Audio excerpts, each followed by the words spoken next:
Perhaps this is a new series called As in Hemp and So in Life, or something like that. I'm not sure.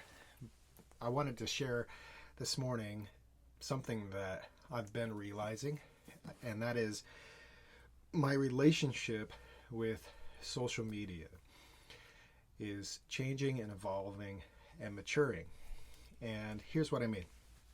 I teach a course at BSU that is kind of a capstone course for seniors. They're looking at like what's the meaning of life, and then they have to give a 10-minute lecture, a last lecture to a group of people at the end of the course about what their take on the meaning of life, how they've made meaning of life. We read all of these different articles and excerpts around identity makers, things that bring us meaning in life and identity in life, work, education, culture, etc. We were talking the other day about our identity as it pertains to social media and what we project. And there were a number of us who have gone through the cycle of getting involved with social media, creating an identity, showing an identity through what we post. And then at some point reneging. Oh, I don't want to put myself out there. And that can look like long absences from social media accounts, deleting social media accounts, archiving videos, deleting photos, and changing our sense of identity as it looks to the world. So I was thinking about my relationship with social media. I've gone through several of those stages. Initially, after the brain injury, I used social media as a way not to disappear, to prove that I was still here.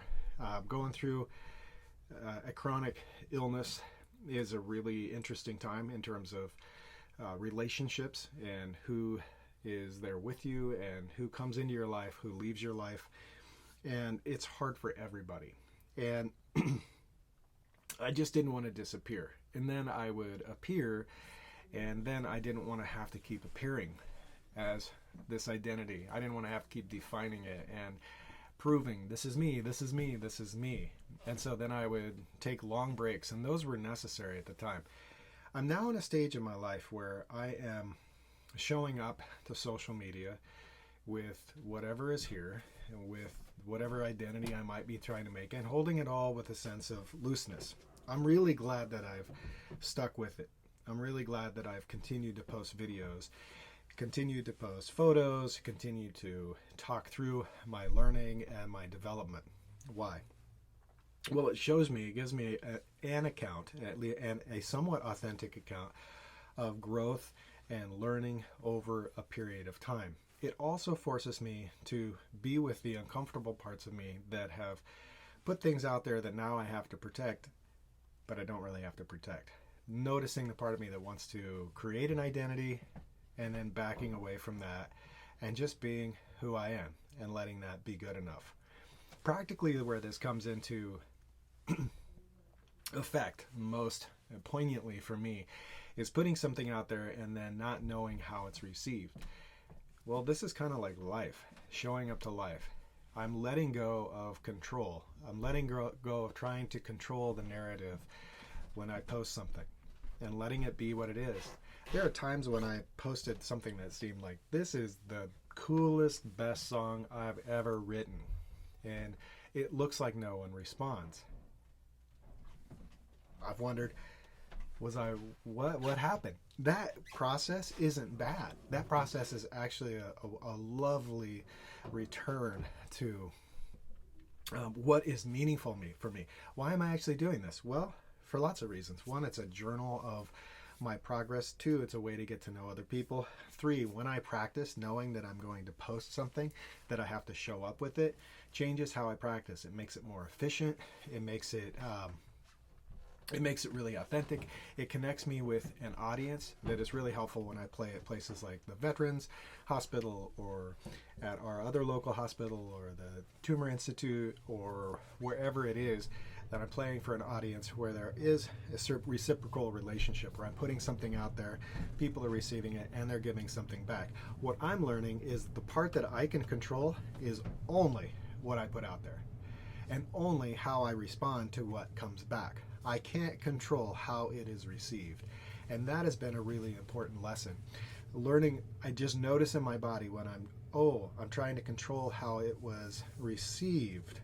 And that's the sense of anxiety that I'm feeling over what is out there on social media. Was it an authentic account of what I was doing? Yeah, at the time it was. Was it the best I could do that day? Absolutely. Is it the best I can do today? Maybe, I don't know. How did they receive it? I have no idea. Once in a while, I'll get feedback from people. And it's amazing how many people are interacting with what goes out there, what I'm sending out, that I never hear from on a social media platform. But I'll see or connect with them outside of that and find out that they're seeing this and interacting with it all the time, that it's really meaningful. You have no idea. And I think this is true in our lives. We have no idea how people are going to receive us. And we can't control it. We can honor ourselves, we can show up as we are, but there's something so valuable for us in this world today to step out into the clearing, so to speak, if you use that Parker Palmer hidden wholeness language, to step out into the clearing, out into the open, and be who we are. At times we want to run back into the woods because we feel like we're getting shot. When we do, we take comfort, we take refuge, and sometimes that's what we have to do. And then coming back out in the clearing, knowing we can't control how other people respond. We get to control what we give and how we give it and how we send it into the world. I get to control what I give, how I give it, how I send it into the world, and how I respond to what comes back to me. But I don't get to control the narrative once it's out there. That's scary, and it's also really freeing once I let go of that. It also brings me back to a place of growth, to my identity. Who am I? Who am I? Am I what I've created as a narrative? Am I what I think other people are saying back to me? And that process is a lifelong process of returning to source, or however you want to call it, coming to terms with who I am. Loving awareness, unchanging loving awareness, in which the ever-changing flow of life arises. As I return to source of who I am, I'm able to meet what comes my way in a place of love and compassion, empathy, even lightheartedness, knowing that as I'm in this body is temporal, it's changing like other changing phenomena, but I can be with this body in a place of love. I can be with its feedback loops, what it sends out, what it gives me, and how I respond to it, in the same way that I can be with this audience in social media and in life. As in handpans, so in life. How are you showing up today? How am I showing up today? What am I present with today? What am I trying to control that isn't in my control? Will I cease to do something that I love doing, like putting videos out, because I'm trying to control the narrative, or may have been how it received wasn't how I intended it to be? That's a choice we all have to make. There's so much good in this world. There's so much good in you that's waiting to be shared. And I think there's something that happens that's really special when we come into the clearing and we share what we have. It's an invitation for other people to join us in a place of vulnerability, a place of openness and sharing and care, a choice where we may, it's a place where we make mistakes and we learn how to grow through them. We notice them and we return to who we really are. It's all home calling us back, all home calling us back, home, home, home. As in handpans, so in life.